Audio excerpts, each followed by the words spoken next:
You see the smile on Matthew Freese's face, and it lights up a room. He's Mr. Social. He likes to be with people, and people like being with him.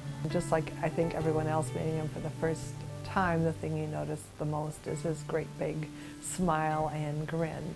His parents, Lois and James, adopted Matthew from Guatemala City when he was 6 months old. They say he loves to be outdoors. A perfect weekend, wouldn't it be, if we could go swimming, fishing, and ride the bike all in the same weekend, wouldn't it? And find a quiet dog. Those activities are made easier thanks to Children's Miracle Network. Matthew was diagnosed with cerebral palsy before he turned 1.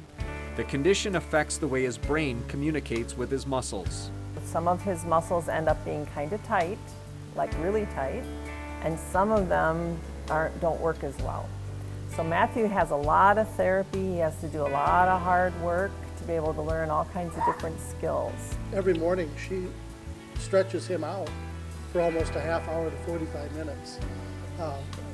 That's not in a typical kid's day. A typical day at school includes speech, physical, and occupational therapies. All the physical skills that other kids learn quite naturally, Matthew's had to learn them with the help of a therapist.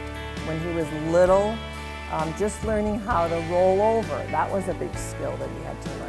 But he's a hard worker who uses that persistence during his treatments. You know, ideally you could fix the brain, but no one knows how to do that yet. So everything we do is symptomatic treatment. So we use braces, we use alternative mobility, like Matthew has his power wheelchair. The procedure for us, it's the big thing, and we're concerned what's going on and how it's happening. And it's hard to see that and then see him in pain or anything.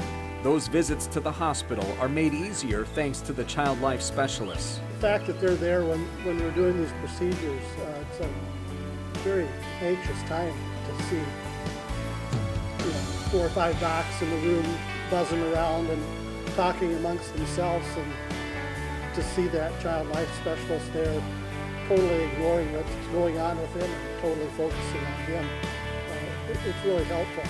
Matthew has overcome big obstacles. He's learned how to feed himself, say certain words, and drive his wheelchair. He also learned how to program and use a Dynavox, which generates speech. My name is Matthew. I asked him a few questions like, what did you do last weekend? I rode my bike. Are you glad that it's finally warm out here? Yes, Are you happy being on TV? yes, And what's your favorite food? I hate. He loves to ride his bicycle, which he received through a program that matches children with customized bikes. They can be pretty expensive, so Children's Miracle Network contributes to the funding. You'll see him out with his schoolmates. They have biking at school. This year he was able to participate in that, and it was kind of fun to drive by one day and see him outside with the rest of the kids riding the bike. Kind of a first-time experience.